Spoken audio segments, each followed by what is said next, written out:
Okay, one second, family. We're gonna get it going. I'm just trying to set up my audio. 1 second, family. We're gonna get it going. I'm just trying to set up my audio. Plug everything back into the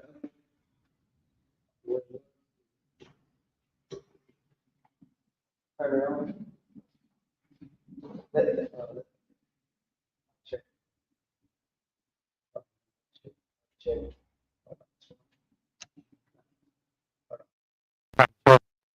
Okay, wait, hold on. That's good. Don't turn it up. Don't turn it up. Can you guys hear me? How does the audio? How does it sound now? Put sevens in the chat if the audio sounds good. Don't turn it up. Put sevens in the chat.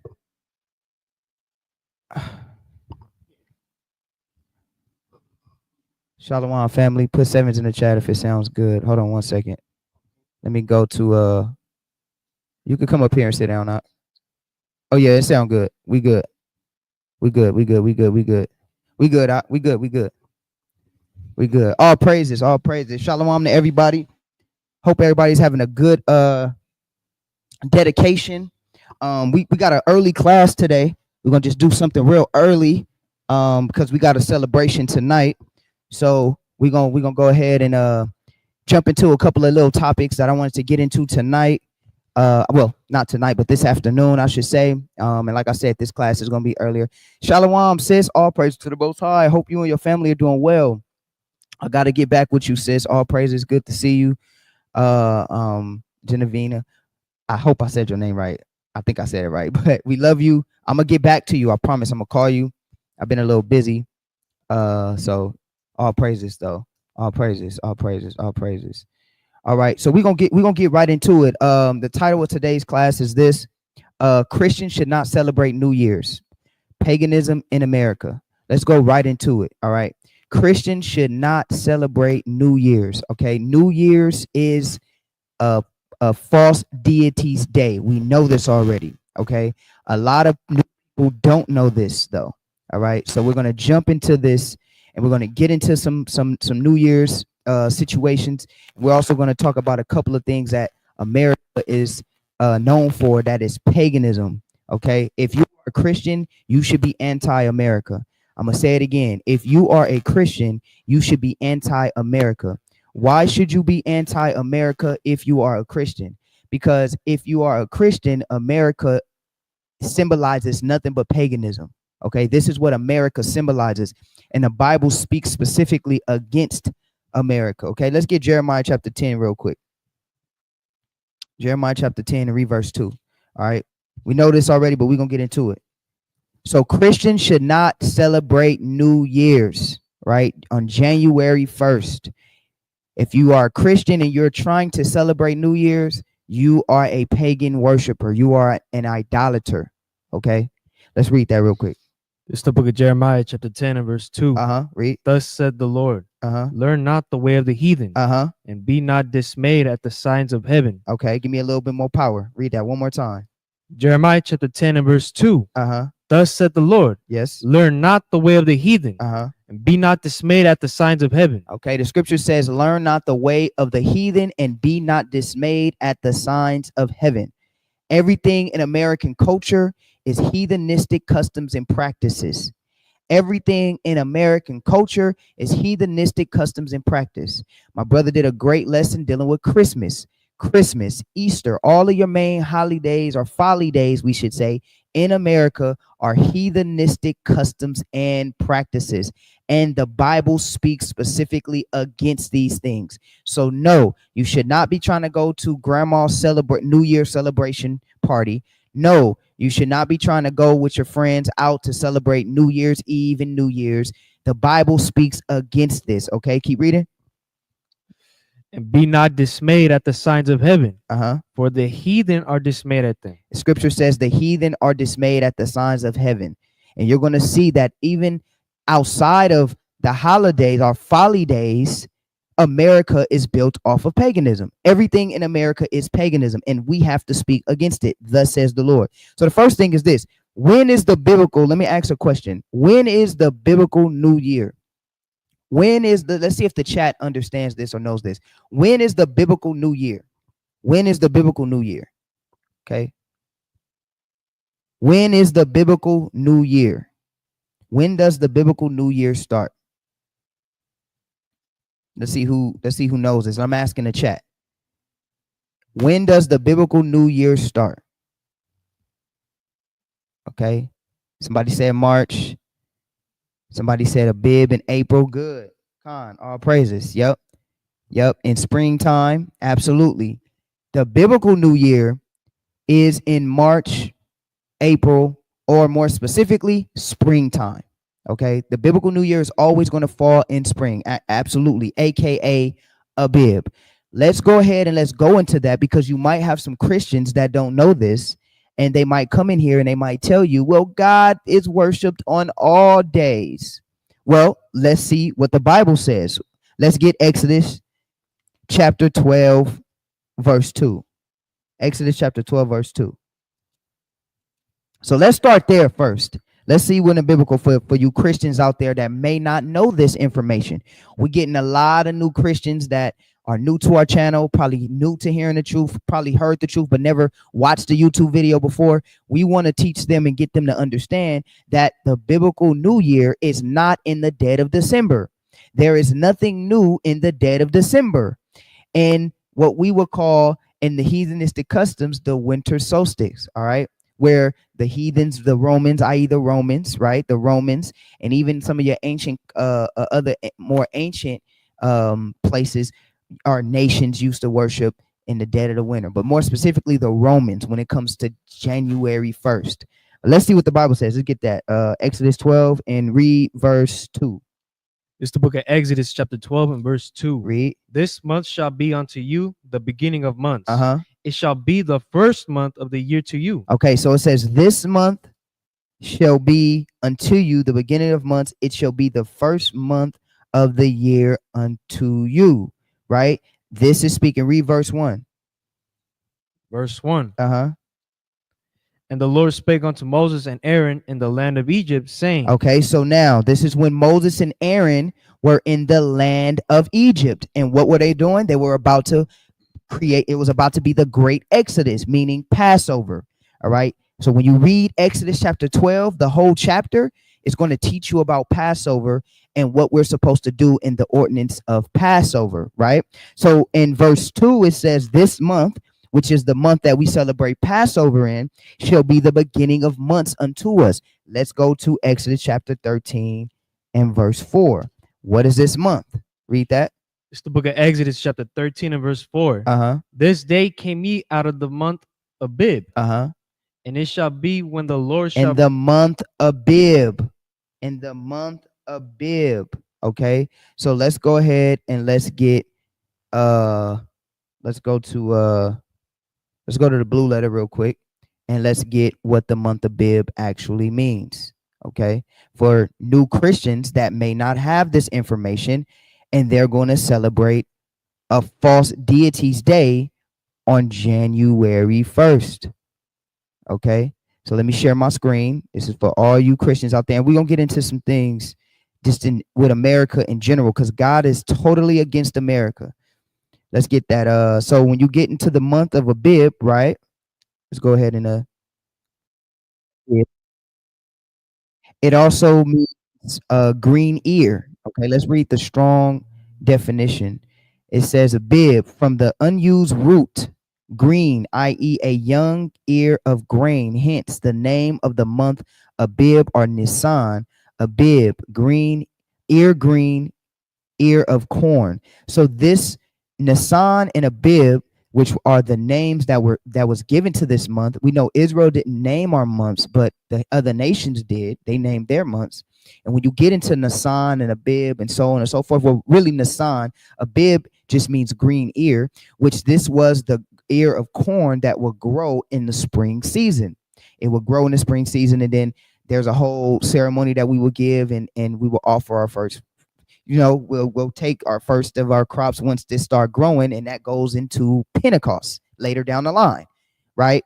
But when you start seeing that green ear growing and certain different crops growing that only grow in the springtime, that's when you know it was your spring season. So Nisan or Abib, if you look this up, you will see that this is all attached to the spring season. So the biblical new year is the spring season, which normally falls between March and April. Why does it change year to year? Because we have a lunar cycle. Okay, our calendar is based off the lunar cycle. The moon is what determines our months. Okay, and this is biblical. Okay, this is biblical. But in America, they teach you that the new year is in the dead of winter. So we're going to get some history on New Year's. And I want to get a prophecy real quick. Let's go here real quick. Go to Revelation chapter 17 and 18. Go to Revelation chapter 17, verse 18.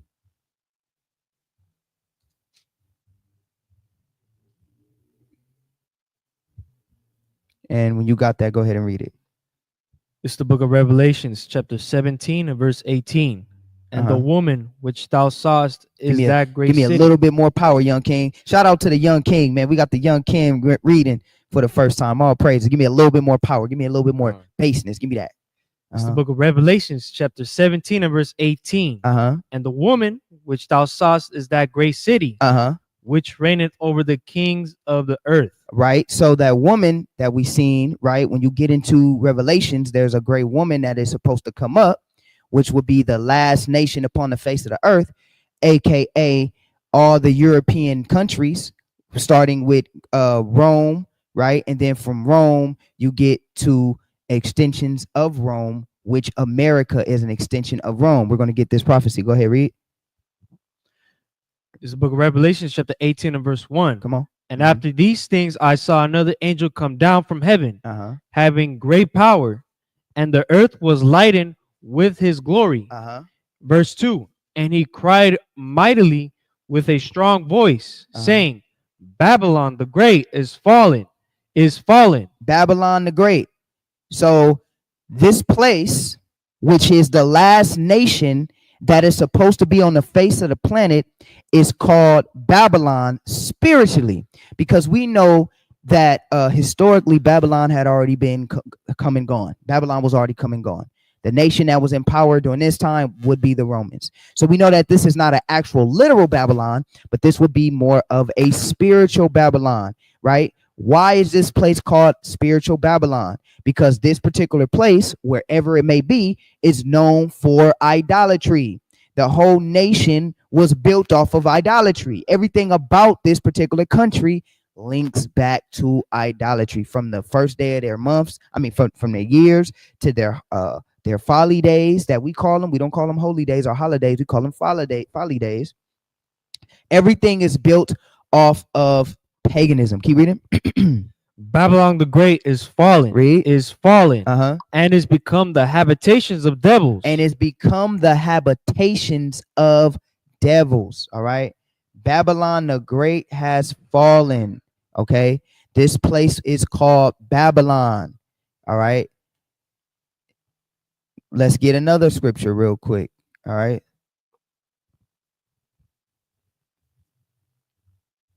Let's get stay in Revelations. Get Revelations 11 and 8. All right. So we know this place is called Babylon. Why? Because Babylon is known for the pantheon of gods that they have, right? And was a great nation of paganism. Half of your customs in America come directly from Babylon. My little brother did a lesson dealing with Christmas already, so we're not going to touch. We might touch Christmas a little bit, but Christmas is linked to Nimrod's day. New Year's is actually linked to a Roman deity, but the Romans also take most of their deities and their customs from Babylon as well. America is linked with all of this, and we're going to see this, right? Let's read that in Revelations 11 and 8. It's the book of Revelations, chapter 11, verse 8. Read. And their dead bodies shall lie in the street of the great city, which spiritually is called Sodom and Egypt. So spiritually, this great nation, which is the last nation that is supposed to come upon the face of the planet, it should be called spiritually Egypt and Sodom, and aka Babylon. Okay, spiritual Egypt and Sodom, and aka Babylon. Okay, or we should say aka Egypt, Babylon, and Sodom. Why sodomy? Sexual immorality. Why Egypt and Babylon? Sexual immorality, but also for the idols. And we're gonna actually see that today. All right. January 1st, God's against. America and as a whole, God is against. It's plain to see. If you are a Christian, you are supposed to be speaking against, all right, against this place. Let's get this real quick. Go to Jeremiah 28:8. Let's read that real quick before we move to the next scripture. Happy Feast of Dedication. Absolutely. Happy Feast of Dedication, family. Share this with all your Christians. You are not supposed to be engaging in idol worship.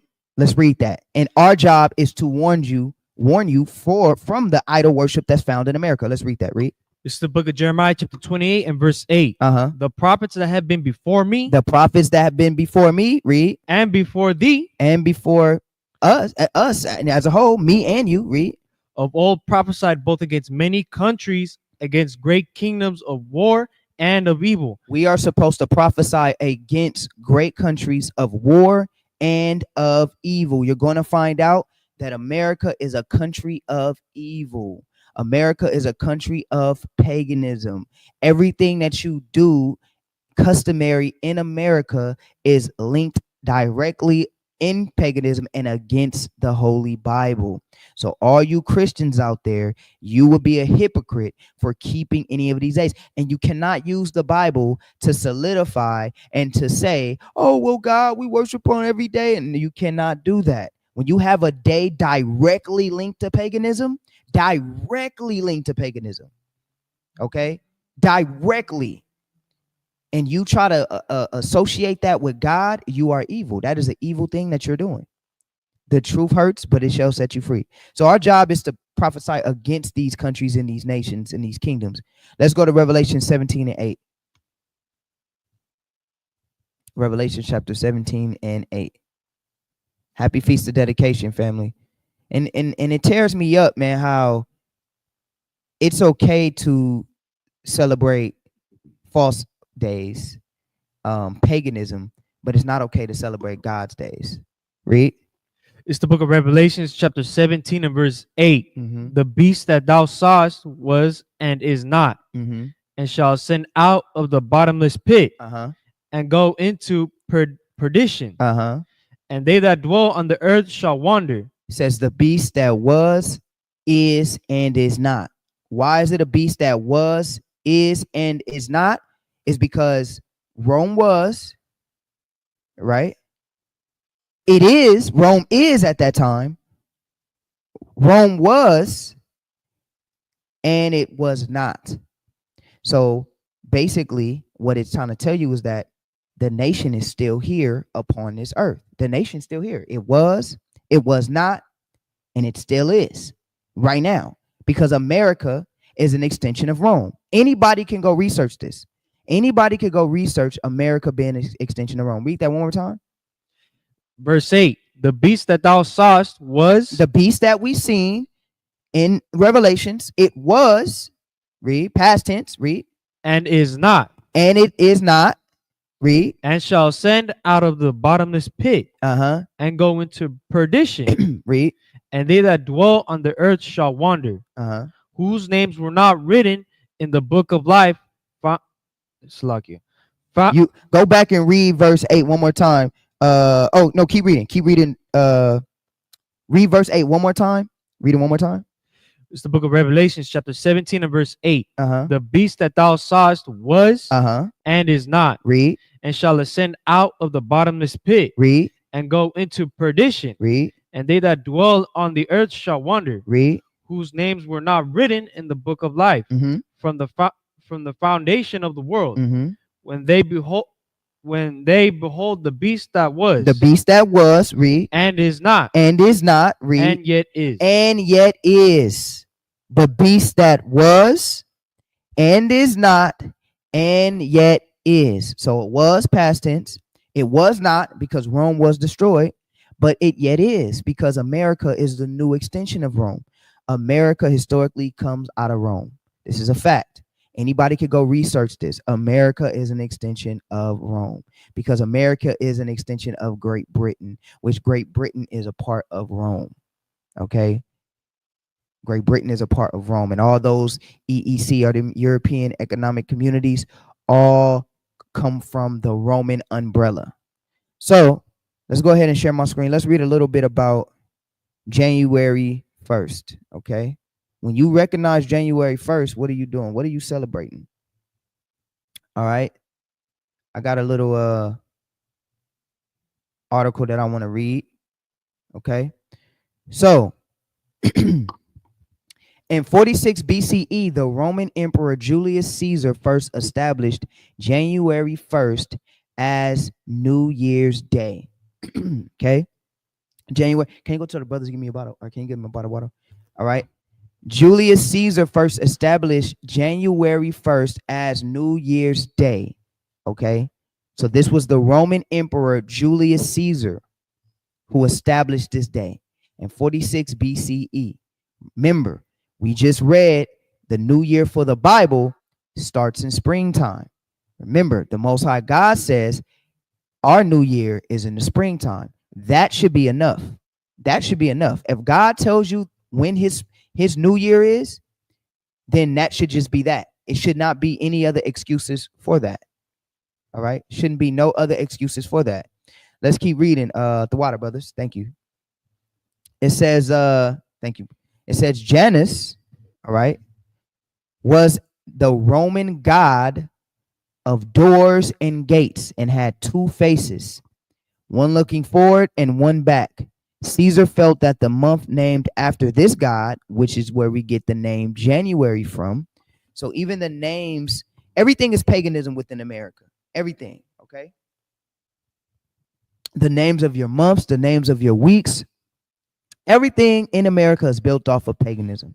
So January actually comes from the name Janus, all right, which is a Roman deity, okay? And it says would be appropriate door to the year. Caesar celebrated the first January first New Year by ordering the violent routing of revolutionary Jewish forces in Galilee. Eyewitnesses say blood flowed in the streets. In later years, Roman pagans observed the new year by engaging in drunken orgies, a ritual they believe constituted a personal reenacting of the chaotic world that existed before the cosmos was ordered by the gods. Okay, was ordered by the gods. So January 1st, when you're going out there to celebrate January 1st, you're celebrating the mass genocide of Israelites. Okay, you're celebrating the mass genocide and murder of Israelites by Roman hands, and you're also celebrating drunken orgies, which is it's what we do on January 1st. That's what you're going to do on January 1st. You're going to go to that party, and you're going to celebrate and participate in sex orgies, right? That's what you're going to do on January 1st.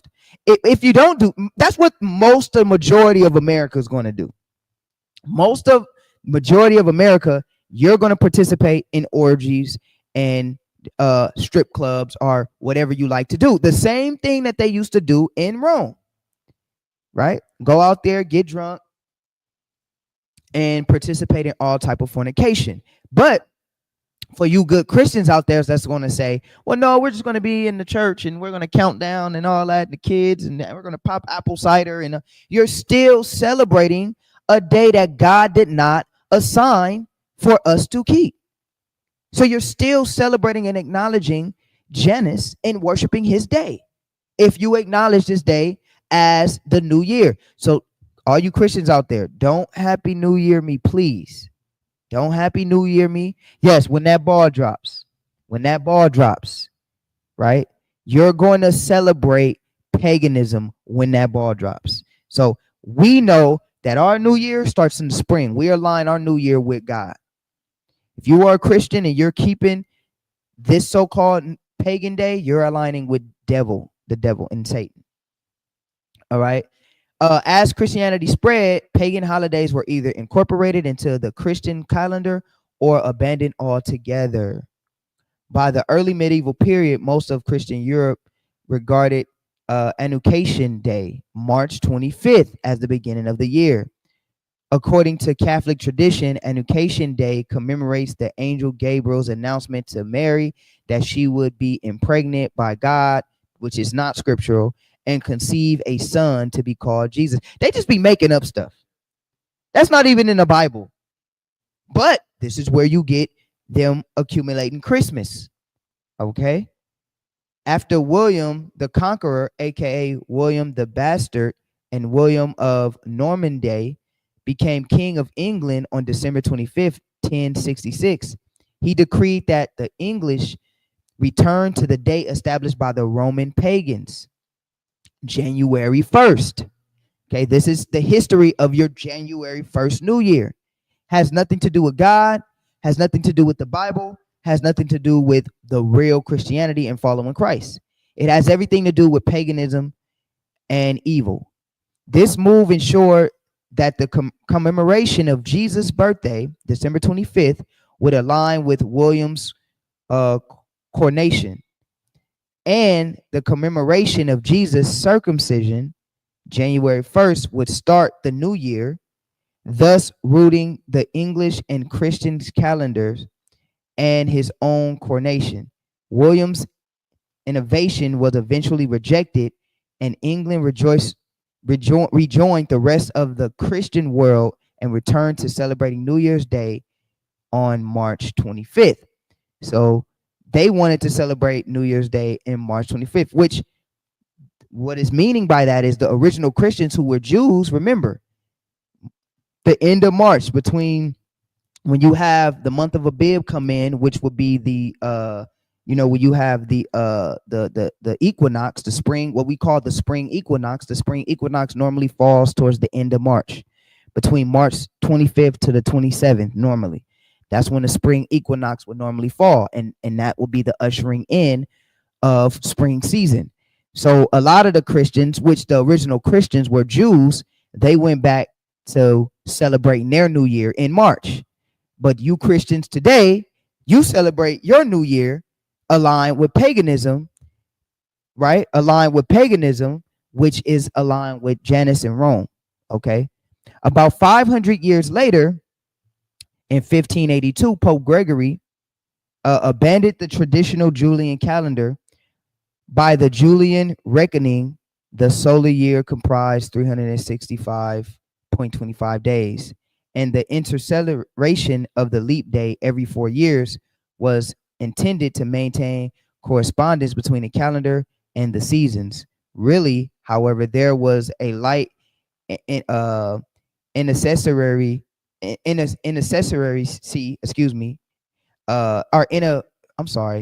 inaccuracy in the Julian measurement. Okay, so let me skip down a little bit. I want to get down to the point. I think that let's skip down a little bit. I want this right here. Yeah. Okay. So on New Year's Day, 1577, Pope Gregory decreed that all Roman Jews under pain of death must listen attentively to the compulsory Catholic conversion sermon given in Rome synagogues after Friday night service. On New Year's Day, 1578, Gregory signed into law a tax forcing Jews to pay for the support of the house of conversion to convert Jews to Christianity. On New Year's 1581, Gregory ordered his troops to confiscate all sacred literature from the Roman Jewish community. Thousands of Jews were murdered in the campaign. So basically, he was trying to convert the Jews into their new Christianity that they had created, okay? Adding in Christmas, adding in Sunday law, adding in certain things and credences that the early Christians, which were Jews, did not keep. Remember, the early Christians were Jews. I know in today's time, we try to separate the Jews from Christianity, but no, the early Christians were Jews, and they aligned their days with the Bible, keeping New Year's in spring, keeping Passover, keeping Pentecost. Throughout the medieval and post-medieval periods, January 1st supposedly the day on which Jesus' circumcision initiated the region of Christianity, and the death of Judaism was reserved for anti-Jewish activities, synagogue and book burnings, public tortures, and simple murder. So basically, there was a lot of murder based off around trying to change the new year to January 1st. Okay, this is what was going on at the time. So January 1st has nothing to do with God. It has everything to do with the persecution of God's people. It has everything to do with the persecution of God's people. Okay, January 1st has everything to do with paganism and sex orgies. Okay, that's what it has, sex orgies. Okay, and worshiping the god Janus, who is supposed to be the god of new beginnings. That's why when you see everybody, oh, this is new beginnings for me, new year, I'm going to start over, I'm going to new year, new me, new year, new me. Because let me go up a little bit. Janus was the god of doors, gates, and he was the god of new beginnings. Let's go ahead and see that. All right, so this is the god Janus right here. He's like this two-faced god right here. Okay, he's this two-faced god right here, and he is the god of new beginnings. All right, let me go down a little bit. So you guys probably have seen this god before, so-called god. No, here he is right here. All right, in ancient Roman religion and myth, Janus was the god of beginnings, transitions, endings, and many other things, including gates, doorways, time, so on and so forth. Transitions between peace and war.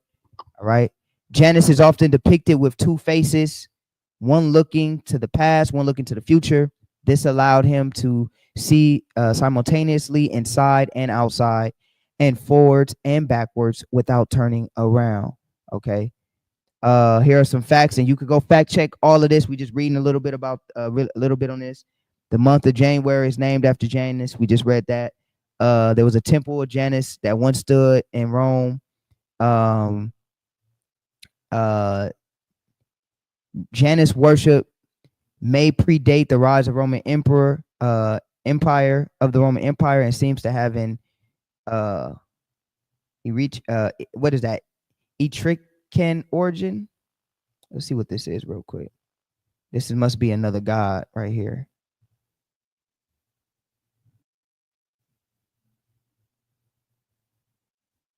Okay, this is a people's god relating to the ancient Etrura or Etrurai, its people or their language. It's a civilization that was basically around in 500 BC. Was an important influence on the Romans, who had subdued the Etruscans, I believe, Etruscans by the end of the 3rd century BC. All right, so this is the ancient people that the Romans got their god from, Janus, because the Romans, they just copied gods from Babylon and all over the place.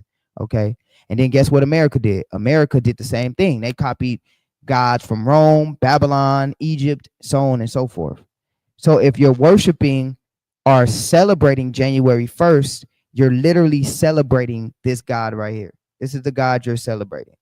And you could go, anybody that got smartphones can go and look this information up. Okay, anybody can go look this information up. Okay, go look this information up. Folly is complete folly, madness. I'm looking at some of y'all. Folly and madness. Let's go back to Jeremiah chapter 10 verse 2 again. Read that one more time. Folly and madness. Read that again. This is the book of Jeremiah chapter 10 and verse 2. Before you read that, so I'm seeing some people in the comments are saying there used to be 13 months. So it wasn't that there was 13 months, right? It's that sometimes the moon, remember the moon is what tells our seasons. All right, let's go there, Genesis real quick. Let's clear this up real quick. Yeah. Yeah, let's get Genesis.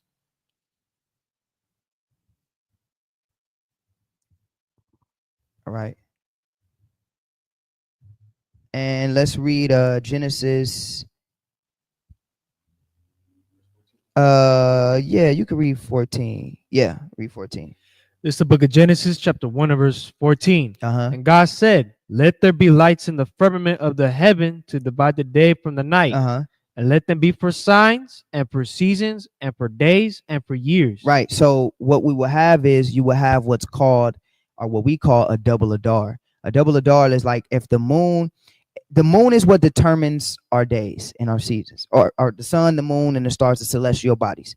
So the moon is what determines our new month. That's where the word moon comes. The word moon comes from the word month.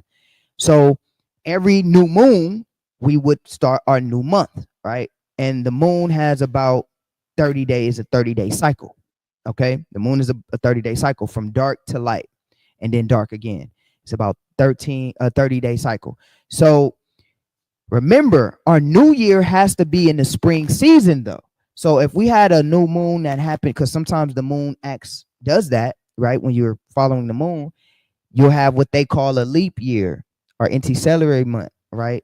Or what we call a double adar, where the moon actually falls before spring season. All right, don't worry, we're going to do a deep lesson on this with spring coming up in a short period. We're going to do a lesson on this, but just to give you guys some clarity, just real quick clarity. So if the moon falls before the spring season, we couldn't count that as our new month. Why? Because it has to be in spring. Because the Most High said that this season shall be the beginning, or this month in Abib shall be the beginning of months to you. So we wouldn't count that month if we had a new moon fall before spring season. The Jews would not count that month. They will wait until the moon that comes in the next spring, in the spring season, and then we would count that month. And that's why you'll get sometimes a 13-month calendar, because we go off of the moon, and sometimes the moon comes in before that, the moon that's supposed to be for that new year, which is that month for that new year, can't come in until after spring. So we will have to wait. So that 13th month, quote unquote, for the sake of layman terms for you, that 13th month only is there because the moon came before spring. But that doesn't happen every year. All right, that doesn't happen every year. Okay. Somebody said the audio is bad. Is the audio bad? Put sevens in the chat. Mic check, mic check. Is the audio bad? Let's check real quick. Mic check.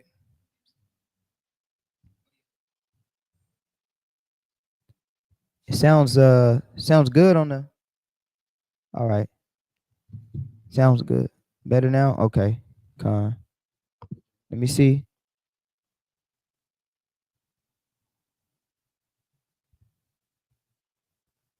Mic check. Let's see. Mic check, mic check. Mic check.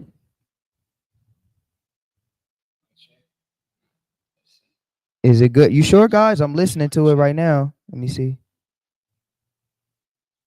Somebody said audio is good. Yeah, it might be some of y'all connection to y'all because audio sounds good on my end. It sounds good on my brother's end, and I think it sounds good on a couple of other people's end. Okay, all praises. All right, sounds good. All praises. Okay. So maybe you guys got to check your connection. But yeah, so that's why sometimes you will have what we would call 13 months. Okay, 13th month. All right, but that doesn't happen every year. Again, that a 13th month, quote unquote, does not happen every year. It only happens every so often, right? Which is what America will call a leap year. Okay, we'll go into that another time. We'll go into the calendar another time. But let's go back to Jeremiah chapter 10, verse 2. So if you're keeping Christmas, we know Christmas, but if you're celebrating New Year's, you're celebrating Janus Day. You're celebrating a pagan festival, and we are not supposed to do it. Let's read that one more time. Jeremiah 10 and 2. It's the book of Jeremiah, chapter 10 and verse 2. Read. Thus said the Lord, learn not the way of the heathen, and be not dismayed at the signs of heaven. Read. For the heathen are dismayed at them. Mm-hmm. For the customs of the people are vain. For one cutteth a tree out of the forest. Now we know that's going into that Christmas tree, but we can stop there. The Most High God says, learn none of the ways of the heathen. Go to Deuteronomy chapter 18, verse 10. Deuteronomy chapter 18, verse 10. Now, remember, guys, America is attached to nothing but paganism. America is AKA Babylon, AKA Egypt, AKA Rome. Okay, we're going to show you that. With America's customs and practices, it's always going to go back to Rome, Egypt, or Babylon. One of the three. I'm going to show y'all that. Read. It's the book of Deuteronomy, chapter 18 and verse 10. There shall not be found among you anyone that maketh his son or his daughter to pass through the fire, or that useth divination, or an observer of times, or an enchanter, or a witch. Verse 11. Or a charmer, or a consulter with familiar spirits, or a wizard, or a necromancer. For all that do these things are an abomination unto the Lord. And because of these abominations, the Lord thy God does drive them out from before thee. Verse 13. Thou shalt be perfect with the Lord thy God. For these nations which thou shalt possess, hearken unto hearken unto observers of time. So that's like your witches and your warlocks and your so on and so forth. If you look up the Wiccans and things of that nature, this is all a part of American culture. So the Wiccans and warlocks and all of that, the witches in America, they all understand and they celebrate January 1st, but they celebrate it in the real way and not hide it. They celebrate Janus. So you're celebrating with these evil spirits. You're celebrating with these evil spirits when you celebrate these days. Okay? You're celebrating these evil spirits when you celebrate these days. And America is a nation built off of paganism as a whole. All right? As a whole, we are not supposed to be intertwining ourselves with American tradition and customs. Okay? For an example, I'm going to show you guys a couple of things. Let's get this real quick.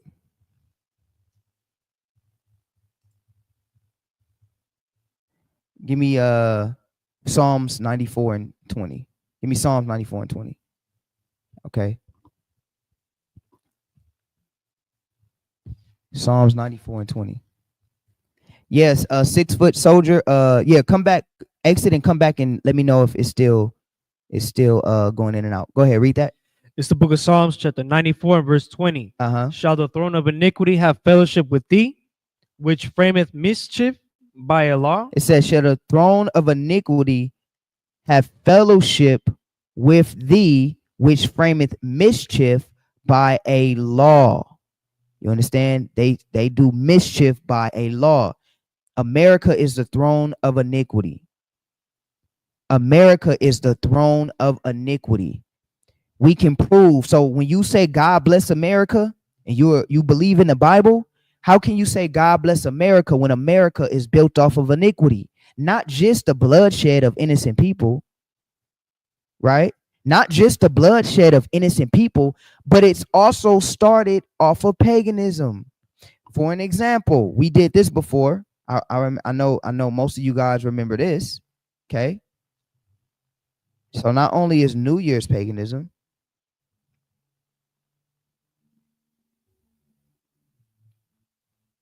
I remember we talked about this a little bit.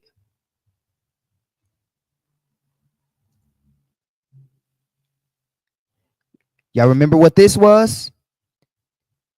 This is the Washington Monument. Now, we talked about this a little bit.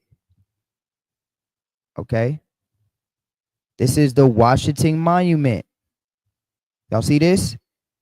Who's familiar with this? Let me share my screen. Who's familiar with this? Shall the throne of iniquity have fellowship with thee? Shall the throne of iniquity have fellowship with thee? Who's familiar with this? The Washington Monument. All right. We talked about this a little bit, but I'm going to bring more.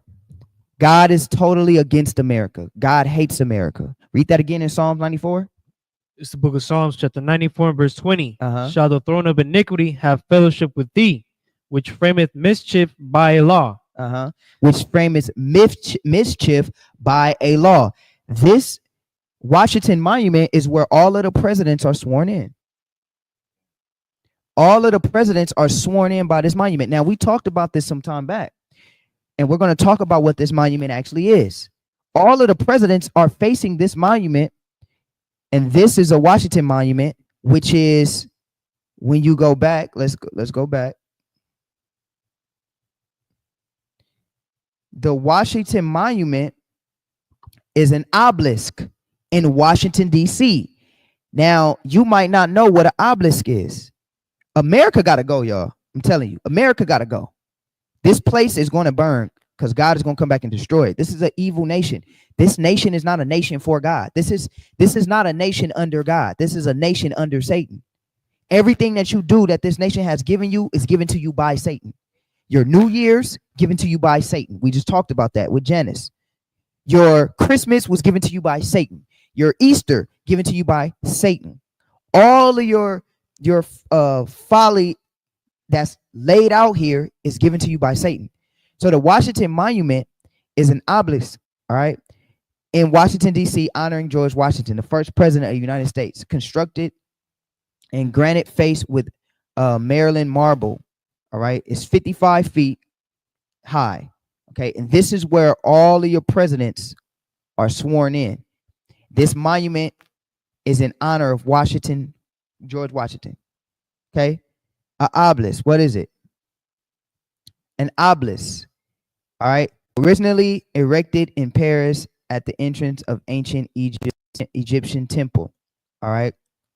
The Egyptian obelisk was carved from a single piece of stone, usually red granite from the quarries of Aswan.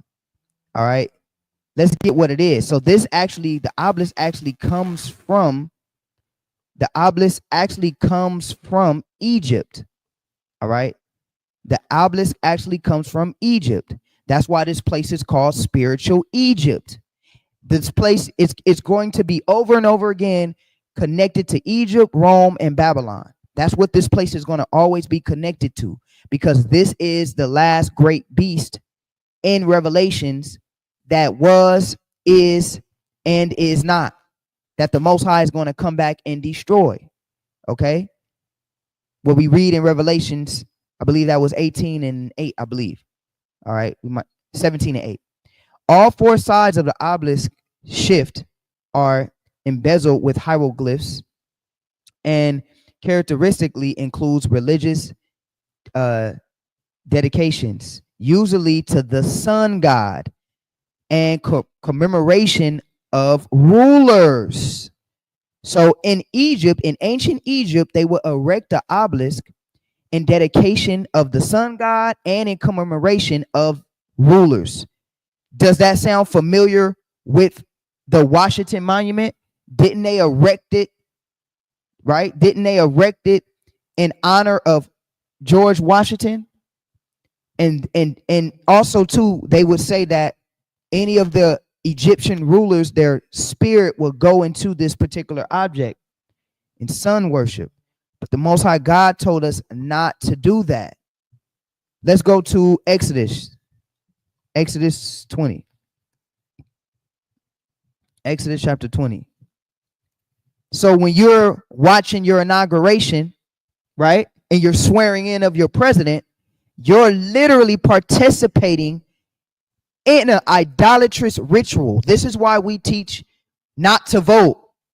This is exactly why we teach not to vote, because when you do this, you're participating in an idolatrous ritual, which the Most High God tells us not to do.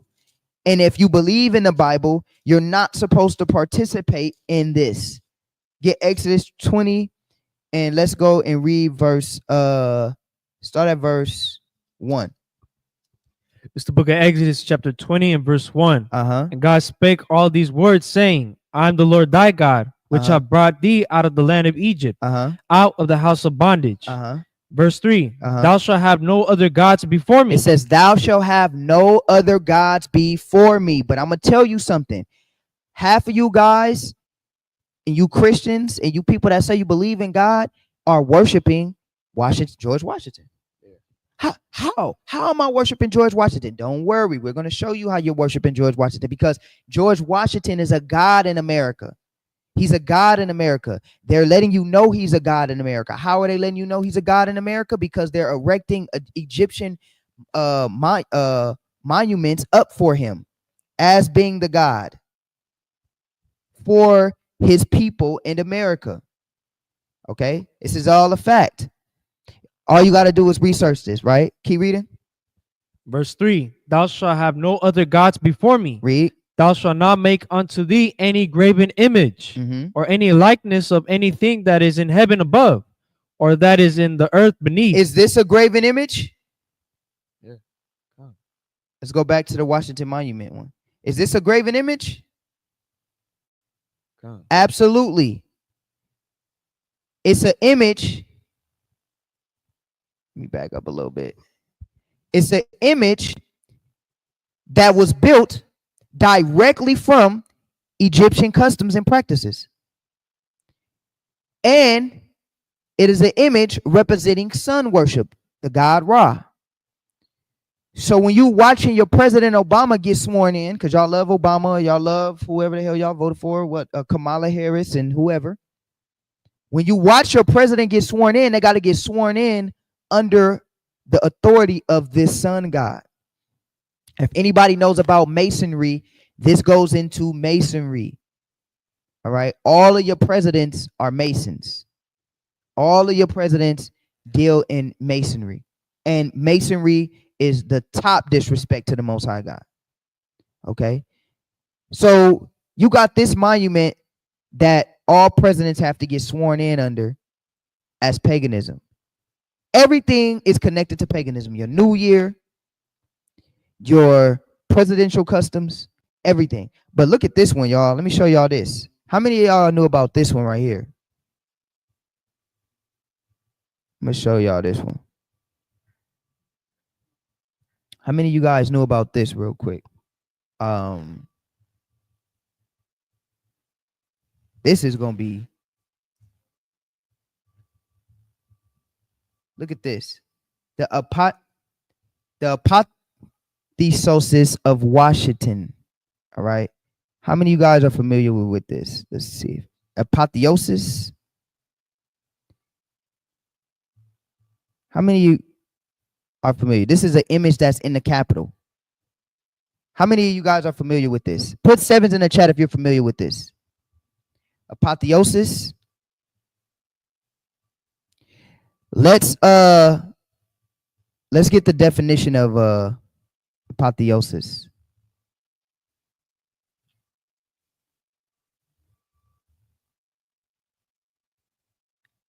Let's get the definition of apotheosis.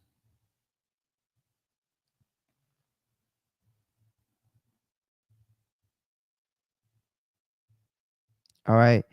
The highest point in the development of something, culmination or climax. All right. The elevation of someone to divine. Look at this, y'all. Look at this, y'all. The elevation of someone to divine status. Do y'all see that? The elevation of someone of divine status. This apotheosis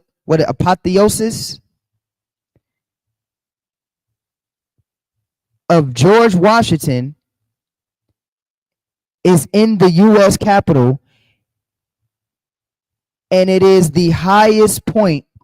So when you go into the Capitol and you look up, right, and you look up, you'll see this whole picture of divine, and you'll see Washington. Look at this. You'll see Washington right here. You see him? But notice, what do y'all see around him? What do y'all see around him? What do y'all see around him? These are all Greek gods. These are all Greek gods. Okay? Look at this. Who is that right there with the trident? Poseidon. Y'all see that? These are all Greek gods. This is the pantheon of Greek gods. Let's read a little bit about it. All right. It says painted in 1865 by Constantino Buramdi, or Buramde, I believe. Buramdi. The Apotheosis of Washington in the eye of the U.S. Capitol buildings. All right. It says Rotunda depicts George Washington rising to the heavens in glory, flanked by female figures representing liberty and victory, fame, and surrounded by 6 groups of figures. All right. This is, let's go down a little bit. Let me see. It's getting to how much it cost and so on and so forth. So this is him going into heaven. Yeah, this is him. This is him joining the pantheon of gods in heaven. Okay. Let me see. Let me go down a little bit. It's crazy. Here's some of the imagery right here. Okay. And this is in our so-called capital. Let's see. Let's go back this way. Let me see.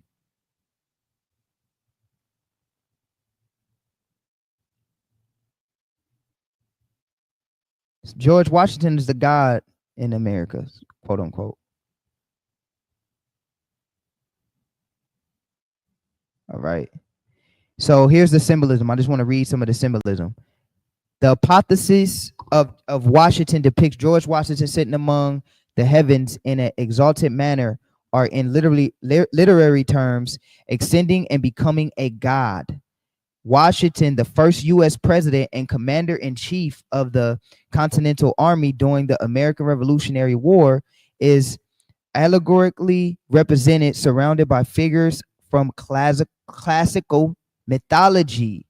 George Washington is draped in purple, worn by generals of the ancient Roman Republic during their triumphs, with a rainbow arch at his feet, flanked by the goddess Victoria, who is draped in green, using a horn to his left, and the goddess of liberty to his right. Liberty wears a red liberty cape symbolizing emancipation from a Roman tradition where slaves being manumitted would be given a flat cape, a felt cape.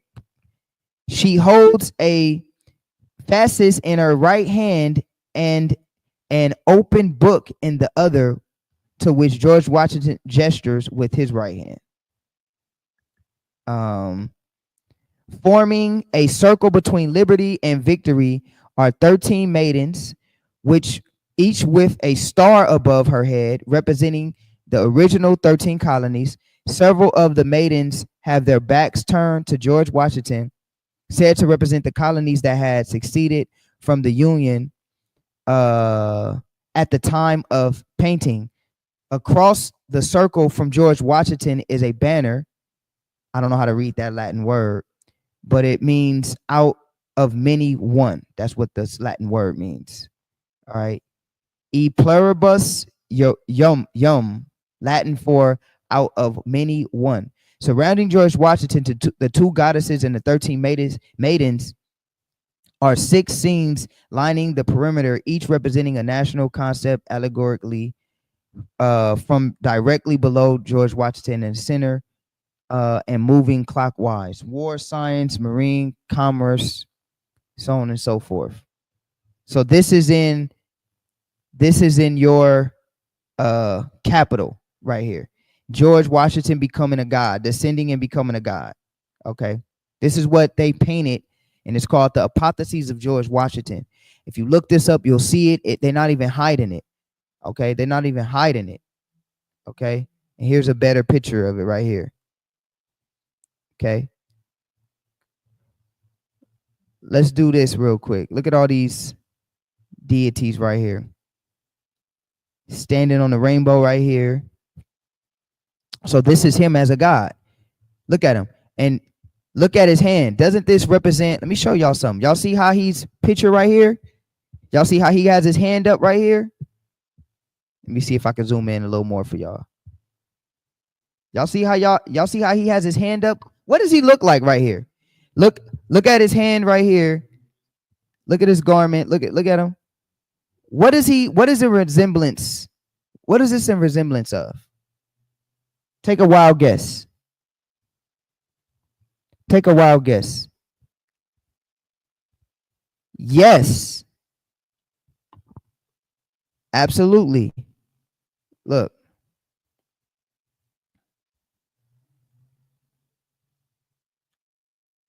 Somebody said it already. The Baphomet.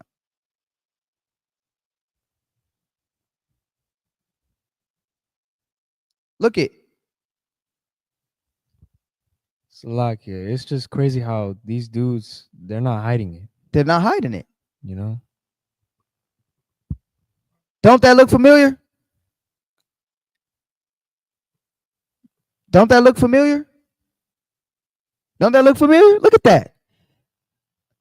Ratza's not that good. I can't make this up. This is their God. This is their God. Look at it. Let me see if I could.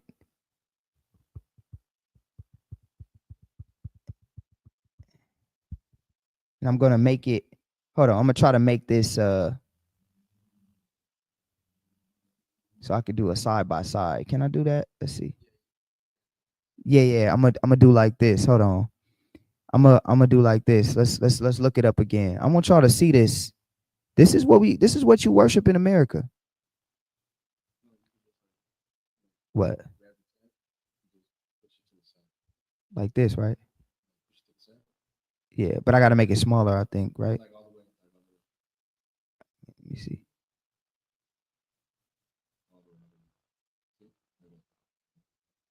Okay. Like this. Oh, dang, that's dope, bro. You teaching me something.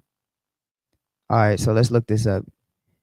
You teaching me something. Young soldier, man. Now I can get side by side. Hold on.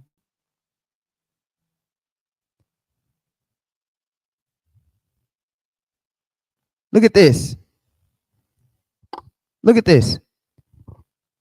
Look at his hands. Look at his fingers. Look what he resembles. Look at what he resembles. He resembles the Baphomet, which is AKA the devil. Got the hand up, hand down. They do this in plain sight for you. They do this in plain sight for you. Excuse me. So who is George Washington? He's a demon. Literally. He's a demon. But I want to show y'all something.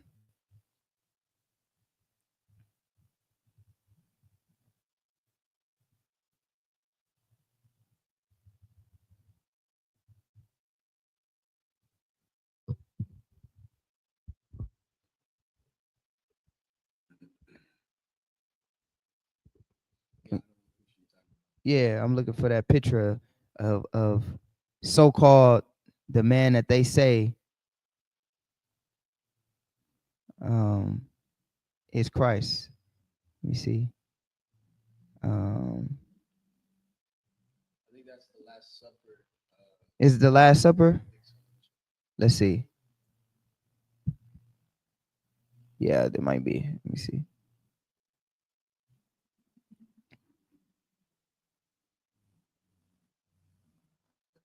Nah, it's not the Last Supper. You know what? Let's just do this. I'm gonna show you. I just want to show a picture. Damn, I want an ancient. This is after Iconoclast, but notice how you see their fingers Let me see. I'm trying to see a good one. Their fingers are all gesturing the same thing. It was a picture. I had a good one of so-called the white image of Christ, and he was doing the exact same thing. Yeah, I think this is the. I'll just so y'all can see the point. Let's just do.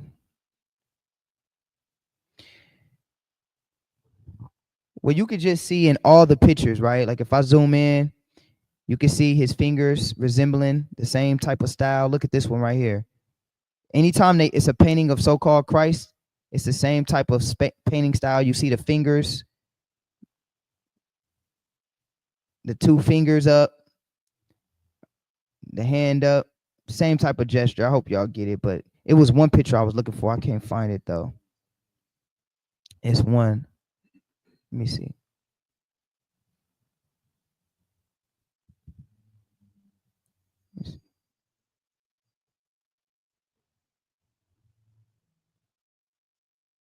Let me see. It was a picture that literally resembles, but look at this picture right here, the Belphemont. You see how it's always that two hand up and them two fingers up? Here's another picture of the Belphemont. But it all resembles. It literally all resembles. Okay. It literally all resembles. Because they're the same thing, the same deity. Same deity. All right.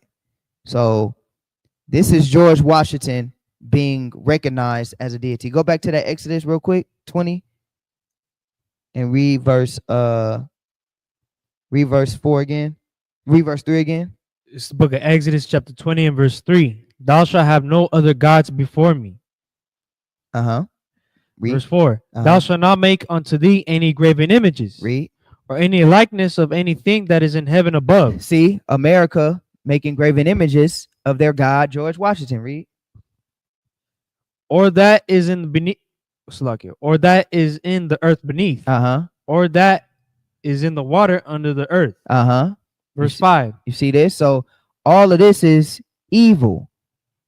And notice how the apotheosis of George Washington is connected with Rome. What do we see connected with America? Roman customs and Egyptian customs. Roman customs and Egyptian customs. Why? Because the Bible said that this place is an extension of Rome, and it also says that this place is spiritual Babylon and spiritual Egypt. They hide this stuff right in your face. I'm gonna show y'all this. How many of you guys heard about this? All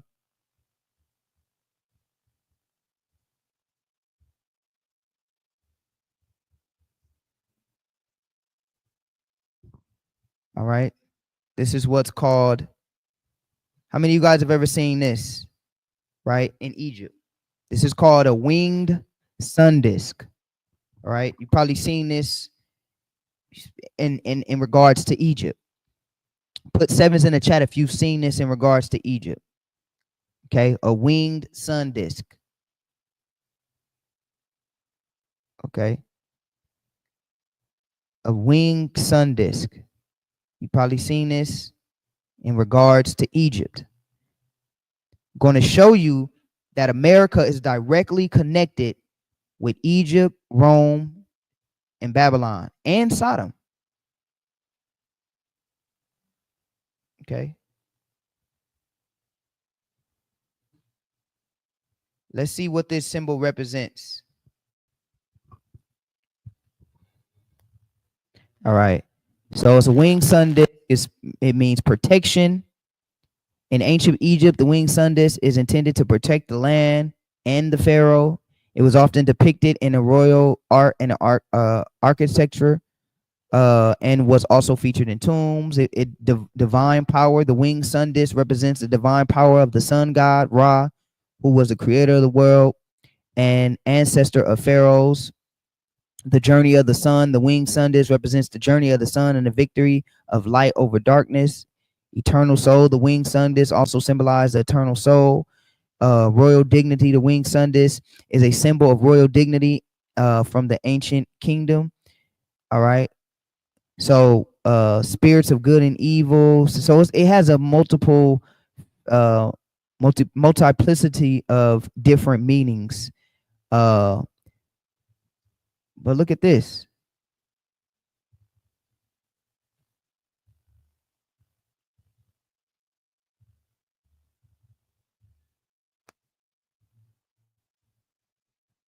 All right. This is, let me get a picture of it. In DC. Let me see.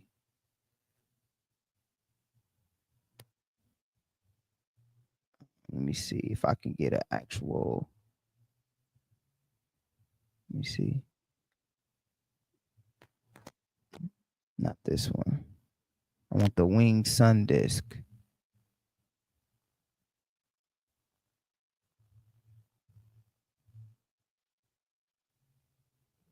Let me see.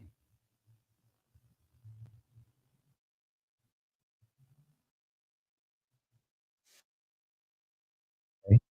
Winged sun disk. Let's watch this video. Fair use, fair use, fair use, fair use, fair use, fair use. This is for educational purposes.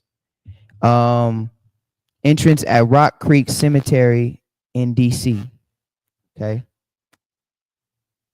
This is in DC. Let's get a little bit before we watch this video.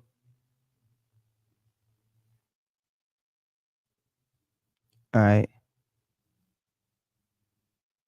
So this is dating from 1719. The cemetery is also Washington's oldest cemetery and was designed as part of the rural cemetery movement first advocated. So it's a cemetery, okay? And this is in Washington, D.C. Okay. But this is what we have. Let's just watch this.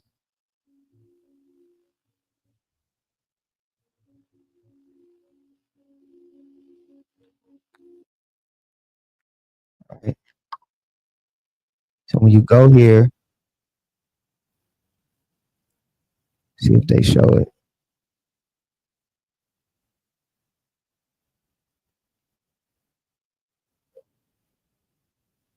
See if they show it.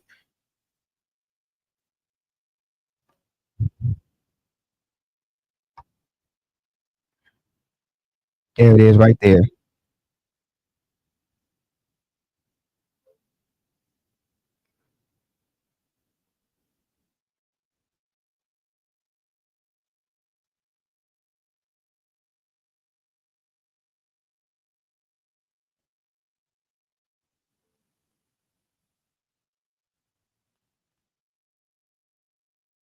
All right, so they showed it a little bit, but you can see that this symbol is in Washington as well. But let me see. Let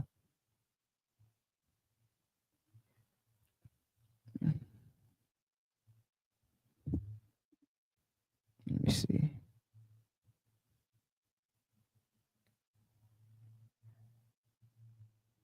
It represents the soul, but I wanted to see. Yeah, let me see.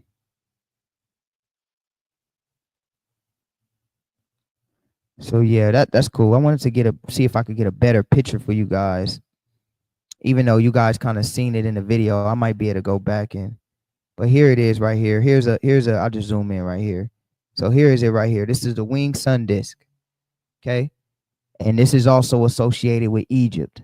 Okay, and this is one of the oldest cemeteries in Washington D.C. Of course.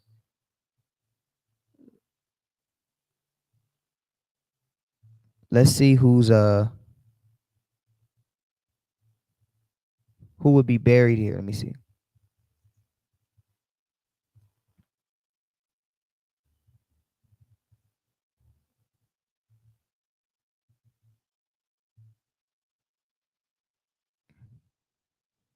Henry Adams. All right. So let me see. The Butler, Abraham. So it's a couple of like U.S.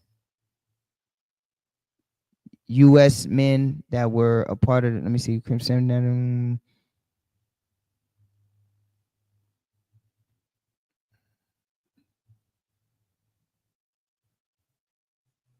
Okay, yeah. So it's dating from 1719. The cemetery is also Washington's oldest cemetery and was designed as a rural cemetery movement first advocated by the architect Sir Christopher Warren in 1711. Okay, it is a national cemetery and it is located in Washington D.C., of course. So it is a national cemetery, and I'm guessing U.S. officials like will be buried here, like nobles, notable U.S. officials. Let's see.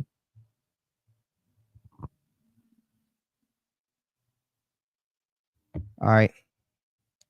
So it's a bunch of noble.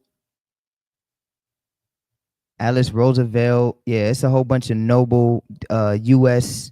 officials that are buried in this place. So it's basically like a U.S. cemetery.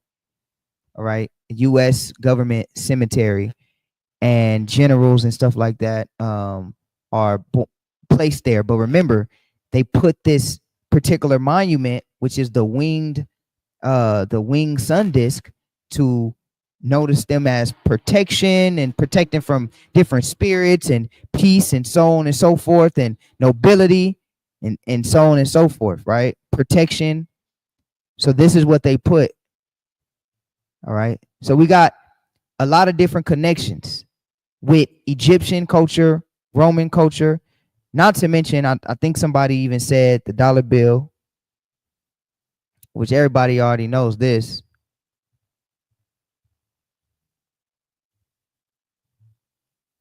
All right. Everybody already knows the all-seeing eye.